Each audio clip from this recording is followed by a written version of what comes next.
Hello everyone, my name is AndrewWaskin and this is my senior capstone project.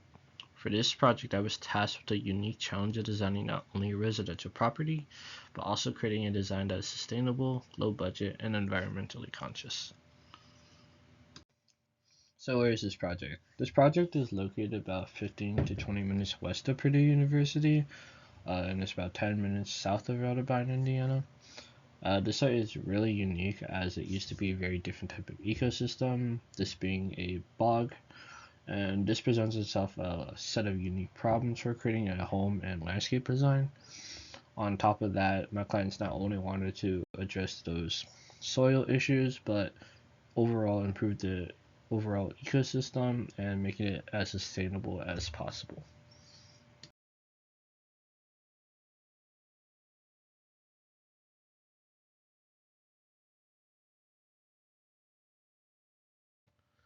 As far as my design goals go, I wanted to focus on creating an environmentally and sustainable design by centering around three main factors. These two main factors being peat soil, fish habitats, and aerators. These three things complement each other and will allow for improvement of the ecological balance of the site, but it also provides an invaluable opportunities for the residents in many day-to-day aspects.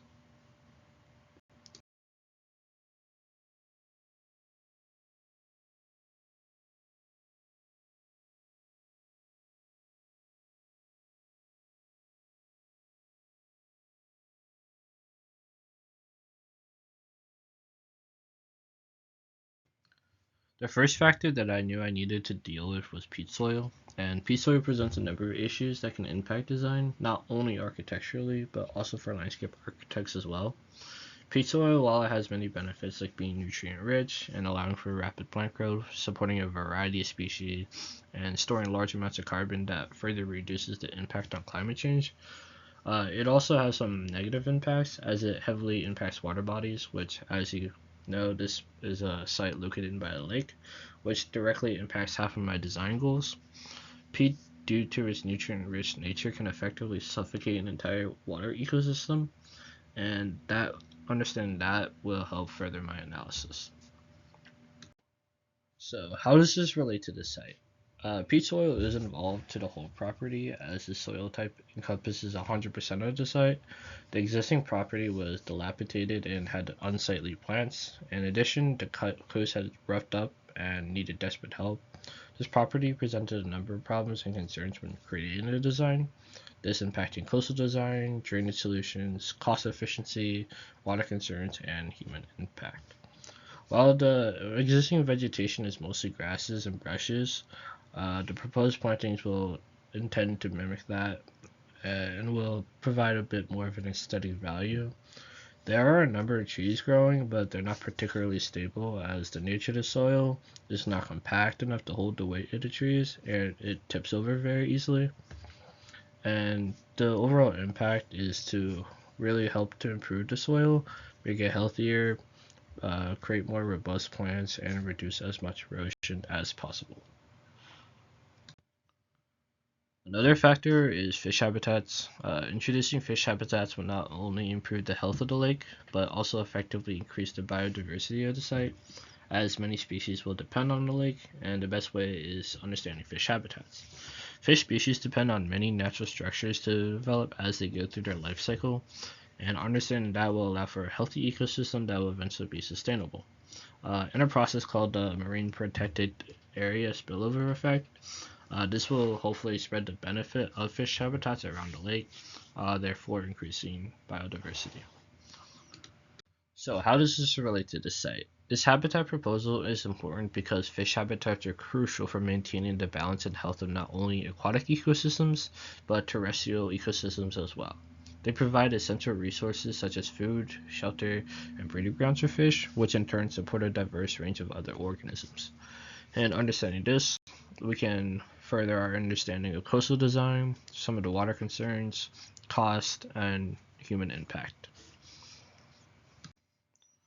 So, in my studies with peat soil and fish habitats, there was kind of one thing missing, and how do we improve the water quality and limit the amount of nutrients that are going into the water bodies? And the best way to deal with that is aerators. So in my studies, I have focused on aerators, its impact, and some of the other key things that will help improve the water quality. In addition to improving water quality, this allows for aquatic life to thrive, but it also allows for the residents to have a more enjoyable experience with the water as well.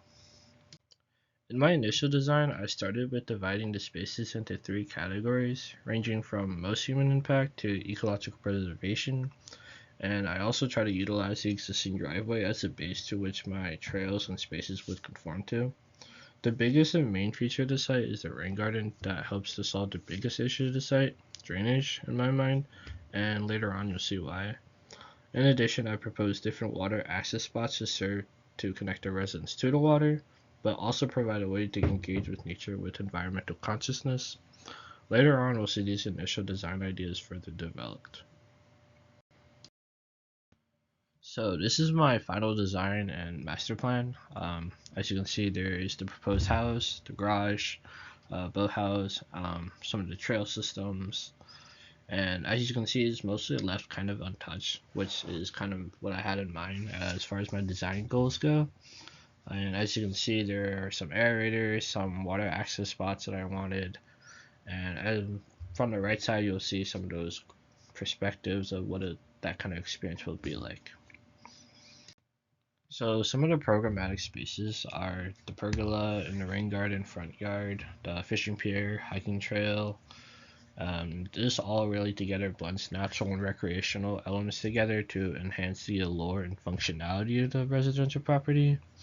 And by focusing on these programmatic spaces, the project not only enhances those opportunities, but it also ensures that natural environment is preserved as much as possible. So some of the water spaces that I included, as I mentioned earlier, was the fishing pier, an improved boat ramp, and an entry experience as you come to the site as well.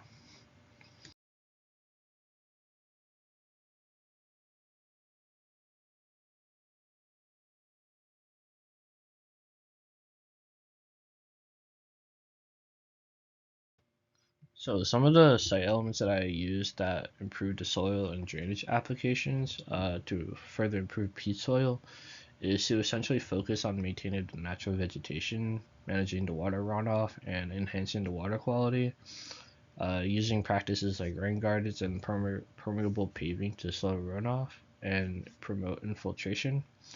For peat soil, minimizing that disturbance and enhancing water management is a crucial step to maintaining its health and functionality, and this further helps supports a balanced ecosystem. This project additional focuses on water applications seen throughout the site, with the most notable one being the aerators. Aerators notably increase dissolved oxygen, reduce nutrient accumulation, and control algae and weeds. This overall improves the water quality and is complemented with these various graphics that I have here. And some of those factors are essential for maintaining the ecological balance of the area where it can best be seen. Last but not least, I chose to focus a lot of the project on planting applications to improve the environment with new plantings that span from native terrestrial plants to coastal and aquatic plants will help to create a biodiverse and sustainable site. Understanding this will help to mitigate as much erosion and limit the amount of nutrient runoff that goes into the surrounding water bodies. And most of those plantings will go into those areas that it will need it the most, like the rain garden, but and also around the coast.